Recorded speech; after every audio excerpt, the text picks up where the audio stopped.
If you have no savings at 30, the good news is you're actually not as far behind financially as you might think. At the age of 30, most expert recommendations online suggest having 1 times your annual income saved, which for the average earner is about $50,000. But that's just what is recommended, not what 30-year-olds actually have. The actual median net worth of a 30-year-old is much less, sitting around $14,000. If you're in your 30s and have a net worth of $0, don't worry. It's far from being too late to catch up. You're relatively young and you still have the majority of your working years ahead of you still. So even if right now you have a few $1,000s less than the average person your age, you have plenty of time to catch up. So with that being said, get ready to get your money right. You ready to get your money right? I'm talking about get it right.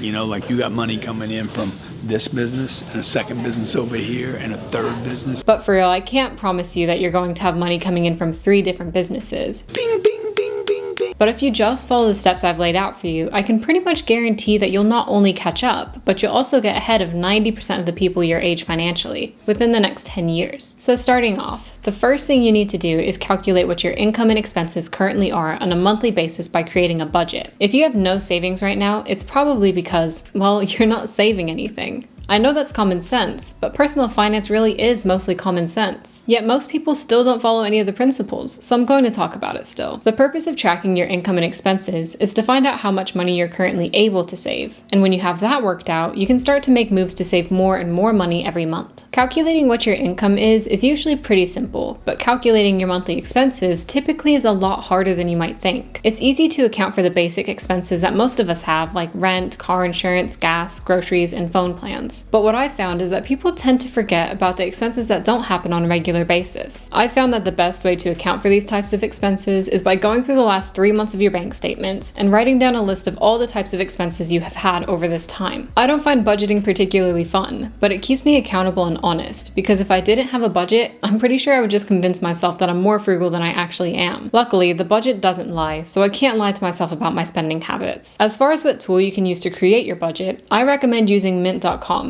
It's really user-friendly and it allows you to link your bank accounts to the app so that you can conveniently assign all of your banking transactions to the correct category of your budget. Step 2 is reducing your expenses. Now that you have a budget, I want you to go through your budget and start scrutinizing each and every expense individually, with the goal of lowering your overall monthly cost of living. I guarantee you can find a way to reduce the majority of your expenses without impacting your quality of life. But I bet there are going to be some expenses, like unused subscriptions, that you can get rid of altogether. I first started scrutinizing my budget to reduce my overall monthly expenses while I was in my senior year of college. At the time, I was only working part-time and had a little food photography side hustle going, so I wasn't making a lot of money. I knew that the easiest way to increase my bottom line savings would be to go through every line of my budget and see if I could reduce any expenses. I was paying $1,200 a month in rent to live in the upper half of a duplex. $1,200 is pretty cheap in most places, but that still made up around 50% of my total expenses. So I knew I could save a lot more if I were just able to reduce this expense. So when I found out that my neighbors below me were moving out, I asked my landlord if I could move into that lower half of the duplex, which was renting for only $925 a month. They agreed, of course, and I was able to save another $275 a month by making the move downstairs into the basement, which admittedly wasn't the funnest switch going from a spacious top floor to a cramped basement, but the savings were well worth it. Then I started tracking some of my other large expenses, like car insurance and my phone bill. I found I was able to switch my car insurance to a cheaper provider, whilst also getting a high level of insurance. And my husband was paying for an unlimited phone plan, but he never actually went over a few gigs of data. So he changed his plan to one with only 5 gigs of data, saving another $20 a month. And all of these savings really started to add up. I was able to save an extra $500 a month without being any less happy. If you find that after reducing your expenses, you're still not able to save a good amount of money every month, then you don't just have a money spending problem, you also have a money making problem. So you're going to need to work on step 3, which is increasing your income. Just making a little bit of extra income can have a huge impact on how much you can save. For example, let's say you make $50,000 a year after taxes. If your expenses are $40,000 a year, then you'll save $10,000 a year. But if you were able to find a way to increase your income and instead make $60,000 a year after taxes, assuming you still had the same expenses of $40,000, you would now be able to save $20,000 a year. So in this case, increasing your income by 20% would mean increasing your savings rate by 100%. So I wanted to share with you what I think are 2 of the most effective ways to increase your income that can be accomplished within a reasonable time frame. And my husband and I use these 2 ways to roughly double our income income in the last 2 years, so I know how effective they can be. The first is job hopping. If you Google how to make more money, on every single list it will tell you that you should ask your employer for a raise. But I just don't think that's practical for 90% of people. More often than not, you know you're not in a position to ask for a raise because maybe they just gave you a 3% raise a few months ago. I think getting a new job is way more effective and realistically likely to happen than getting a raise. And this isn't just my opinion and experience. The data also shows this. According to a recent survey from ZipRecruiter, 64% of recent hires who were previously employed say they got a pay raise through switching jobs. Among those, 48% say they got a raise of 11% or more, and 22% were paid a sign-on bonus. A year ago, I was working as a project manager for a very small company that couldn't afford to pay me a good salary, and I knew there was no way I could ask for a raise. So I decided to just go look for a new job.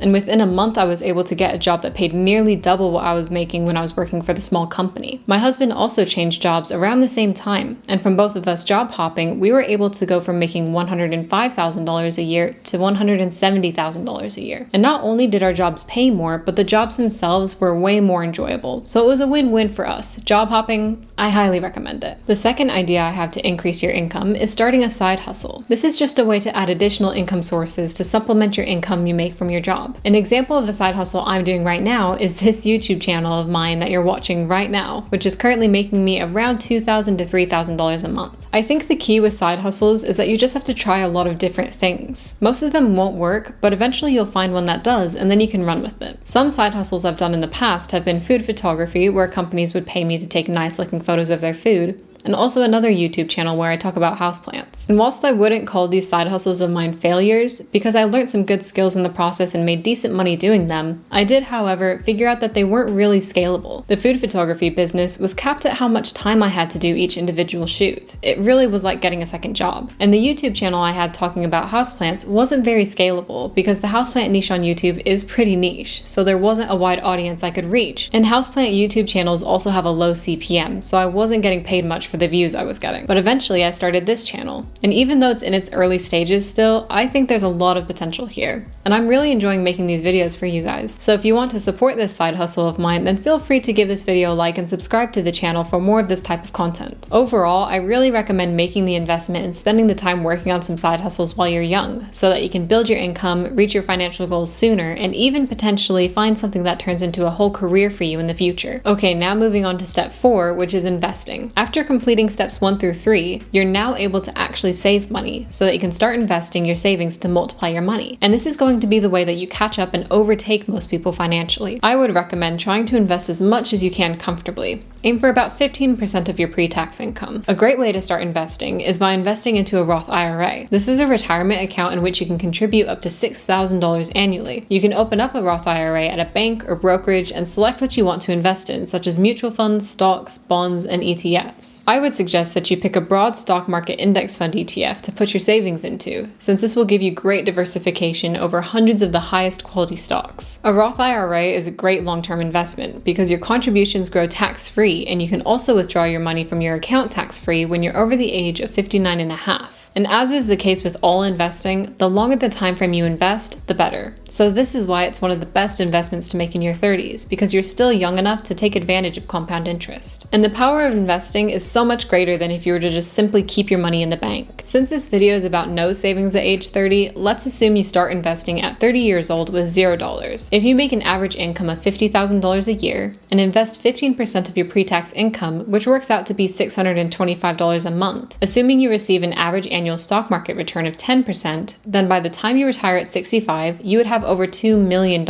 Whereas if you were to just keep your 15% of savings in a Wells Fargo savings account at a phenomenal interest rate of 0.1% annually instead of investing it, then you would only have $262,947. So by investing, you would retire with nearly 10 times the amount of money compared to if you had just saved your money. So I'm telling you, you really have to take action on this step. All it takes is a few hours learning how to invest on YouTube to be able to set up a brokerage account and start making great investments that will allow you to potentially 10x your savings over the long term. And if you're curious about things that I'm investing in right now, well, I'm investing into an index fund ETF called VTI and dollar cost averaging into this fund by investing $200 every single day. This ETF is really well diversified and holds over 4,000 individual stocks. So if you're confused about what exactly to invest in, I think VTI is a pretty good choice. But that's all I had for you guys today. I hope this was encouraging if you feel a bit behind. Let me know your thoughts down in the comments below, and I'll see you in the next one. Take care.